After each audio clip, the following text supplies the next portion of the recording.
My name is Paul Young, and I'm doing a series of interviews because I'm trying to get out the true story about economic policies, or just different policies from a personal perspective of somebody that's working in the private sector. I don't know how many of you feel kind of when you look at these media sources, whether it's CTV, Global, CPC, and watch the interviews in terms of the content that's being asked. Typically, they're basically very stringent in terms of their questions. They're very scripted, and they're pretty well designed for a purpose. One is either to highlight the issues with the Harper government, or they're a little bit biased towards policy. And the reason why I say that is because if you watch it, there's a consistent pattern with it. I'm not trying to bitch and complain that Stephen Harper's perfect. However, the media needs to kind of have an unbiased opinion if they're trying to get out the information instead of all the rhetoric. So what I'm decided to do over the next few weeks, and maybe into the month until we get to the election, is targeted specific interviews to kind of give my perspective of the interviewer, as well as the quality of the questions and the factors that are driving some of these issues that you're facing everyday Canadians. The particular one that I'm focused on right now is an interview that was done just recently between Kevin Page, who's a former parliamentary budget officer, and Don Martin of CTV. Basically, he brought in Kevin Page because he basically had probably oversight and looked at a lot of the finances into the country when he was in office as the PBO. Don Martin's questions were very well high-level type of questions that were asked. So what I'm going to do is to set the table. Typically, if you're an interviewer and you're interviewing people on economic policies, what you should be doing is laying out the graph and the trends and key things. That did not happen with Mr. Don Martin. Mr. Don Martin strictly went into questions at a high-level view. You could see that he was very well scripted on it. But if I was conducting the interview, this is what I would do. I would first look at the trends in the economic conditions. I would talk a very high-level thing, what's going on. And normally when I talk to people about stuff, I basically talk about the key drivers in Canada in terms of economics conditions. They are basically exports, consumer spending, and government spending. Okay, this particular chart shows you exports, right? So basically, from 2013 to 2014, our exports actually have been growing. Okay, now we're under a little bit of a struggle in 2015 due to the fact that we've seen oil prices fall, and that's a big impact on pricing of oil, which the bulk of all our oil exports go to the US. We don't do much exports of the oil in terms of other countries, but we do import oil from Saudi Arabia and other countries. So basically what I wanted to highlight here is the first 2 quarters of this year, exports are a little bit sluggish. But that kind of feeds into about 3 areas. Europe has had slow or non-existent growths.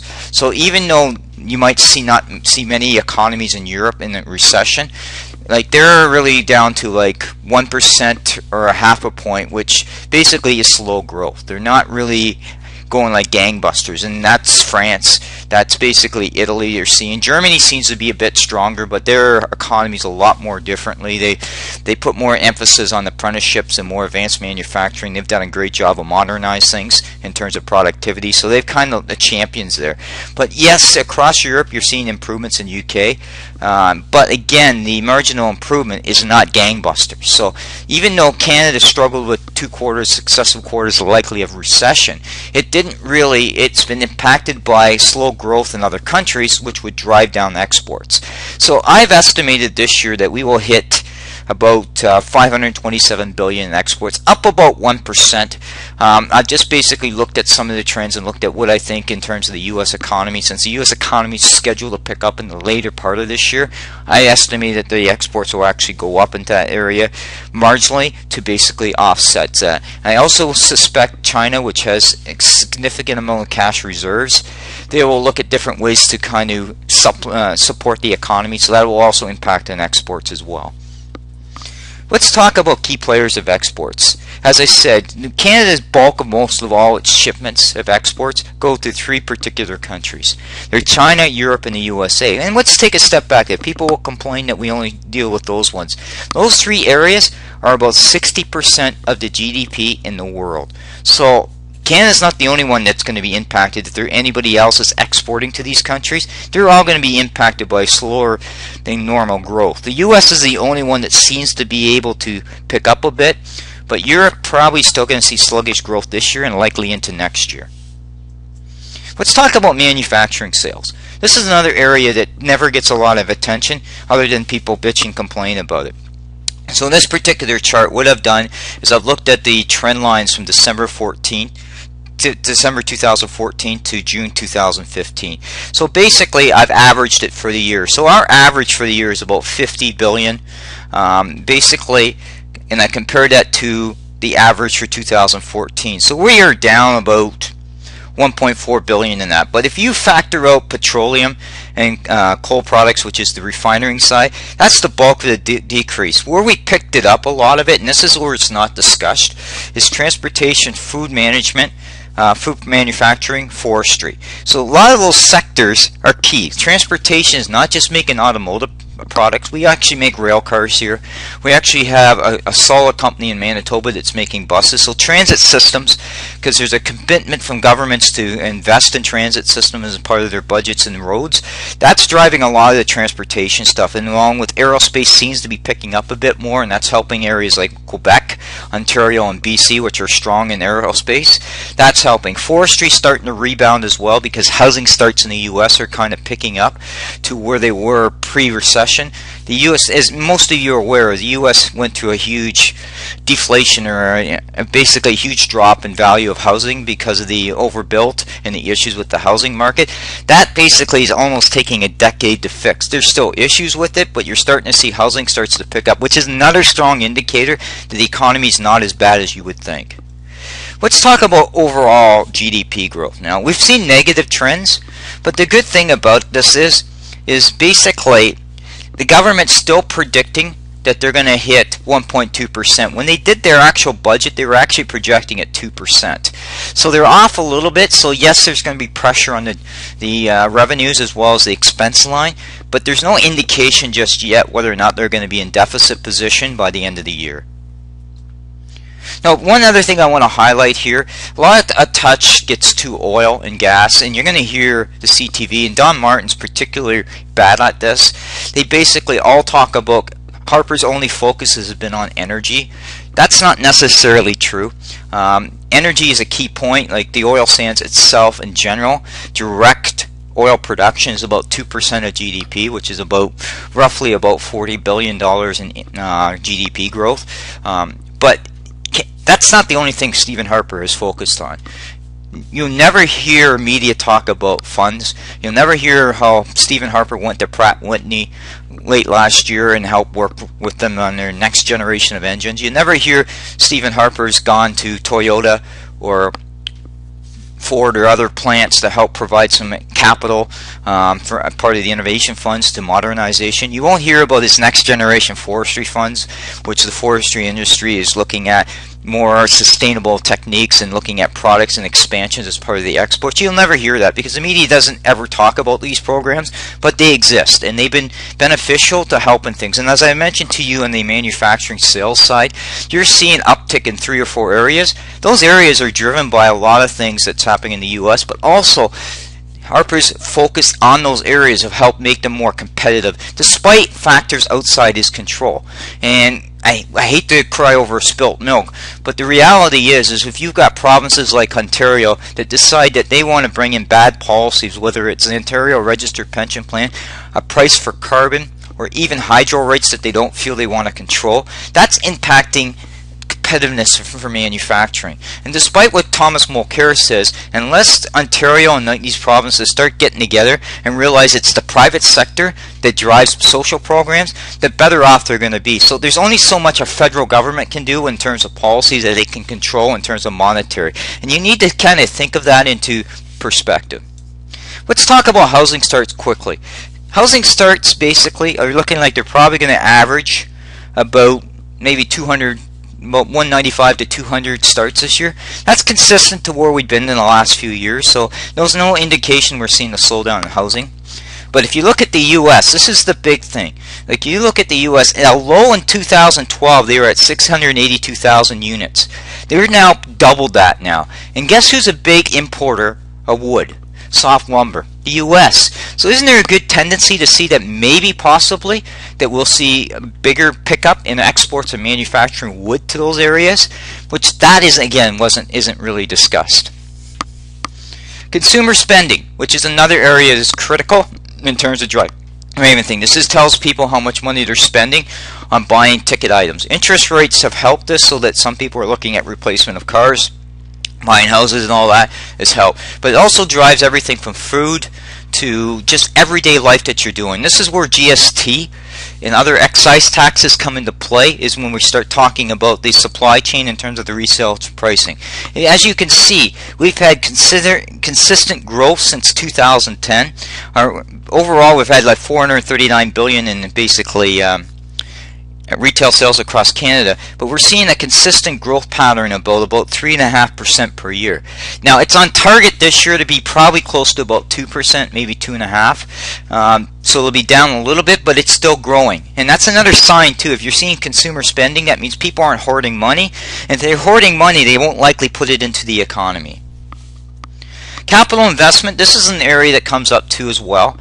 And constant comments that even Kevin Page said that the private sector isn't redeploying cash. That's not necessarily true. What you're seeing is probably cutbacks in the oil sector up to about 15 to 25% capital is reduced. But all companies typically have to redeploy capital in their business as part of replacement capital. If you see here now, like if you look at basically manufacturing, we've seen since 2010, we've seen about 13% growth over since 2014. We're seeing about $2 billion more capital investment going into manufacturing here. Now, let's stop there in a second on manufacturing. Manufacturing has changed. We don't have the same manufacturing base that we had a decade ago. However, what's left here is more advanced and it's more modernized, and they are looking at better ways to basically get more out of their operation. So that's why you're seeing a lot of capital commitments, and big portion of that capital commitment has been areas like food manufacturing. We've seen consolidation of Weston plants where they built brand new bread plants. We've seen commitments into automotive, like Toyota and Honda are looking at expanding or updating their capital, buying new robotic equipment. We've seen different things. Do these things necessarily lead to job growth? Not necessarily, but they are a commitment that the business is looking forward in terms of its stability, in terms of staying in Canada and expanding here. So that's things that Kevin Page did not mention in his conversation. He basically talked at a high level, and he just basically said, you know what, I don't see it, the numbers either. I don't know what he's looking at. I pulled this from Stats Canada. I also deal with business, and I've been working in corporate finance for a better part of 25 years, and I look at trends. Okay, now this particular slide talks about the U.S., but a bulk of the businesses up here are connected to the U.S., so we have a lot of branch facilities up here connected to the U.S. So if you're seeing trends where the U.S. is actually putting more capital expenditures in, that also impacts their Canadian operations in terms of how they will modernize them to go forward. So basically what the Scotiabank is saying here is there's an indication that there is a commitment to invest in capital. That's not the message that Kevin Page has said in the interview with Don Martin. So I wanted to clarify that position. Economic growth now. This is something that I wanted to target with you. So I'll give you a little bit of what's going on. If we look at Canada's growth rates, we're basically saying that in 2016, we're probably at 2% growth. Look at the U.S. It's probably about 2.8%, and so on down the low. But we look like we're still going to be on a trajectory better than a lot of the European countries, with the exceptions of the UK and the US. But let's stop there for a second. When we had the 2008 to 2009 recessions, Canada's economy didn't fall as far down as other countries like UK or especially the US. So there wasn't as much slack to pick up in terms of the economic growth. Now, Canada's at a crossroads here, and this is not something you're going to hear discussed at either in the interview with Kevin Page and Don Martin, or from Thomas Mulcair, the Liberal Party of Canada. You're not going to hear this. What they're not going to tell you is, in order for Canada to expand, and that means get its exports up an extra 20%. So let's use a baseline business of, say, 500 billion. Canada's exports could be 20% higher if it had the capacity. Now, you're going to probably say to yourself, who's at fault for the capacity? Well, there's a bunch of things here.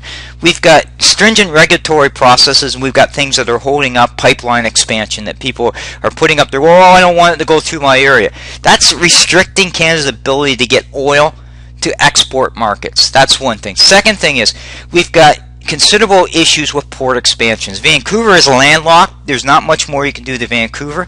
There's been an emphasis on Prince Rupert, also looking at Sydney. The government of Canada, under the leadership of Stephen Harper, has made a commitment to look at Sydney, look at Prince Rupert, to continue to expand them, to try to take that hub to allow these ports to have better ability to export out. All you hear from the Mulcair group, and especially his financial critic Nathan Collin, is that we're going to transport oil. It's not about just oil. It's about getting grains and wheat to market.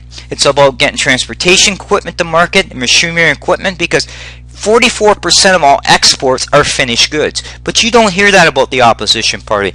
They're so focused on trying to promote their own left side pandering for votes, whether it's green energy or the activist side, that they don't really want to talk about the factors that will drive trade. And right now, in order to reduce that trade imbalance down, you've got to get the exports out and have less dependency on imports. So let's talk about infrastructure spending. This was another area that Kevin Page talked about. He talked about basically saying that we should put more money into infrastructure. Well, there is commitments with the Build Canada Fund, as well as the gas tax fund, plus municipalities themselves have take a portion of that property tax and their revenue streams to put into infrastructure. And the province themselves should be reallocating some of their revenue to support infrastructure too as well. All you ever hear from a lot of people like Kathleen Wynne is there's not enough money. What you don't hear from them is the issues within government itself that are not optimizing that tax dollar. So Stephen Harper could give $20 billion more to infrastructure, but if the government policies from the provincial and municipal level make it difficult to maximize that money, you're not going to get the full benefit. Kevin Page never talked about that. He said we need to go on a big, huge investment into infrastructure. Maybe he's right, but if you don't fix the internal processes that Kathleen Wynne and some other governments have done, then you're not fixing the ability to maximize that money. So let's talk about one other area too that comes up as well that should have been discussed as well. And Thomas Walcom of the Globe and Mail, for whatever reason, always constantly hammers Stephen Harper. Now, he talked about in the interview, one of the interviews I watched recently, about stagnation. He's basically saying wages haven't grown. Well, if you look at this graph, wages have grown. Okay, they've been growing. Sometimes we haven't seen it in period because the economy is different now. We're not in a huge growth spurt where we were in the 90s in terms of the way the demographics and population shift was. So we're seeing different levels of growth in wages. But they are growing. And Thomas Walcom never ever talks about the middle class. What he basically says, he's always got to blame on Harper. But this middle class in Canada is one of the best in the world. It's a shrinking middle class, but we've done quite well compared to our peers. But you never hear that conversation from the media. It's all about Harper's not doing enough for the middle class. That's not necessarily true.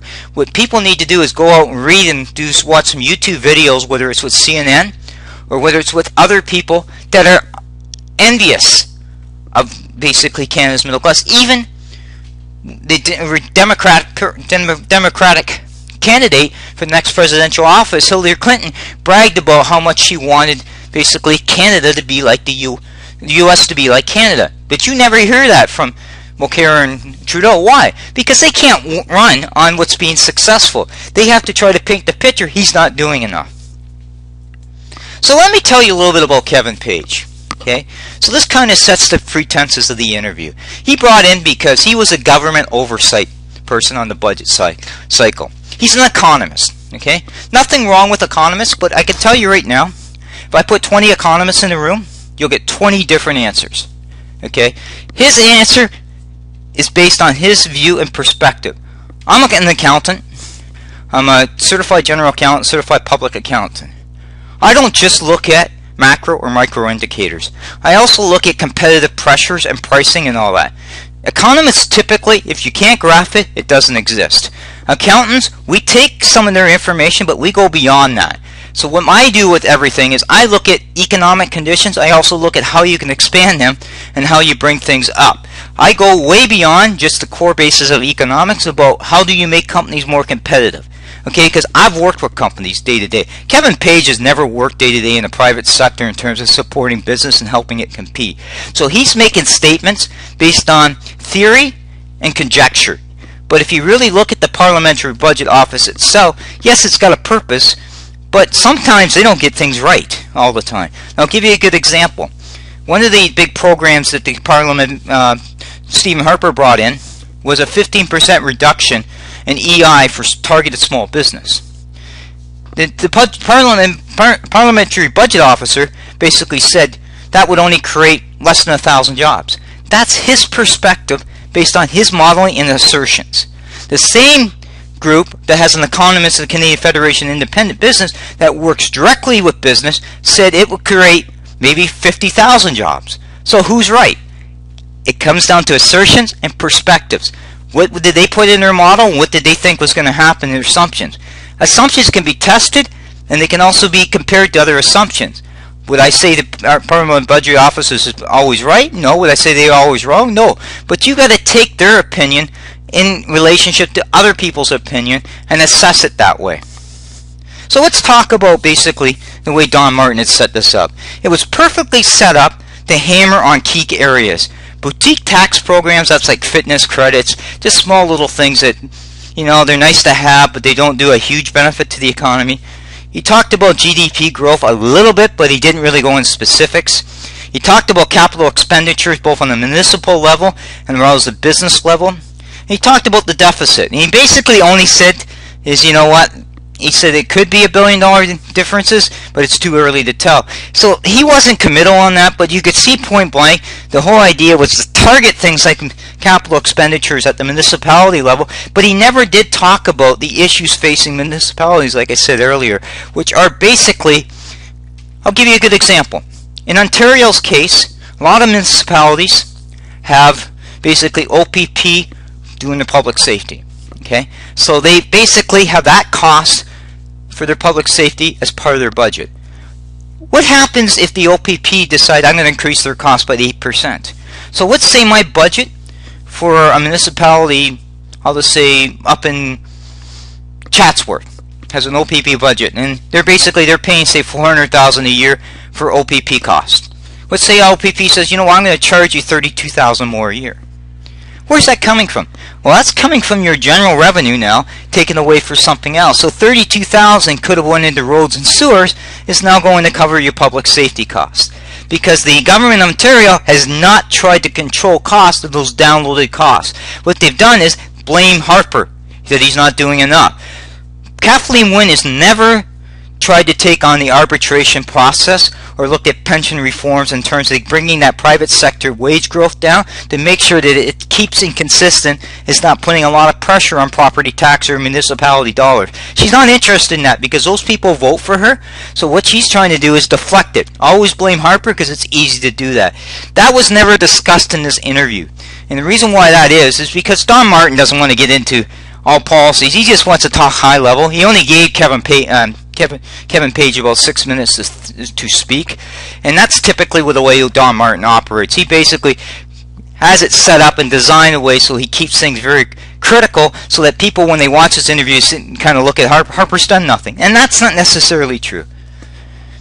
Now, basically, as I said, in general, this just gives you a slide, some of the stuff that commitment of oil, capital expenditures is down, but most of the other sectors are still investing.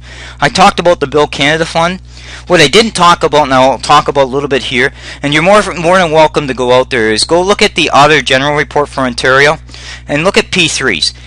Basically, when the government, Ontario, gets in with construction projects that they're involved with in terms of public funding, they use union contracts. There's nothing wrong with a union contract. However, what's happening is we've seen overspending when we start looking at these projects. We paid $8 billion more in a P3. $8 billion more. That's $8 billion more that could have went into other projects. So if you're going to talk infrastructure, you better talk about how maximizing those dollars. If the provinces don't choose the right way, they have proper procurement processes in play to ensure that you've got open transparency to construction projects and you've got proper monitoring, then you're going to have issues whether that dollars are going to be properly spent. That's never been discussed. I actually talked about the facets of driving the economy. There is no indication in a typical recession. You usually see decreases in housing starts, decreasing in consumer spending, and job losses. We haven't seen that. So despite the drop in GDP, yes, in theory it's a recession, but the underlying factors that drive it indicate that it's really a non-factor. Should we be concerned? Yes, governments are concerned, especially those ones in energy markets like Newfoundland, Alberta, and Saskatchewan, in terms of what they're going to be able to do in terms of their fiscal policy. However, if we hadn't lost 300,000 manufacturing jobs in Ontario through bad policies like the Gerald Butts FIT process, feed and tariff process, we likely would have been able to offset some of that, and Ontario would have been in a position to pick up more of that manufacturing export sales to the U.S. But we've lost those jobs. Those are not directly attributed to Stephen Harper's free trade agreements or anything like that to do with investment. That's to do with poor conditions, basically, that's driven these businesses outside it. If you want an indication, I challenge you to go out and read stuff from Magnum Automotive, who basically said if you bring in an Ontario registered pension plan or other new costs like carbon pricing, you won't see any new plants. I challenge you to go read what Chrysler president said basically to hydro rates in here. And I also would challenge you to go out to the Chambers of Commerce. They did a study and basically say 1 in 5 businesses in Ontario will close up and leave because of hydro rates. These are the facts that you're not hearing about. You need to kind of go out there when you're taking these interviews and looking at things and take a hard look at what people are saying. And that's up to you to kind of go through all the verbal diarrhea in a roundabout way to challenge these people to ask questions. What are you going to do to ensure my family has a better life? What are you going to ensure for my family, my kids will have opportunities? What are you going to do in terms of having the right balance between green energy and supporting the economy? What are you going to do on education and healthcare? Those are things that you should be asking these people, and to get straight answers. And if you're not getting them, dig into their policies, and that's what you need to do. I've dug into them because I don't take anything what somebody says at face value, and that comes from my background in corporate finance, because I've dealt a number of years with salespeople and different people in organizations that they'll tell me something, but the numbers don't align. So I always challenge things to make things better. I may have a view, and it might sound like I'm biased towards Stephen Harper. I am in a way because I believe his policies work. Okay. Now that means I do not trust the NDP and Liberal parties because I've looked at their angle of policy, especially on green energy and other aspects. They're not going to do anything here. They're going to drive more jobs out, and we've seen that's been a failure when we look at the Ontario model. But this recording is designed for you guys to go out and ask questions and to kind of put things in perspective. Thank you.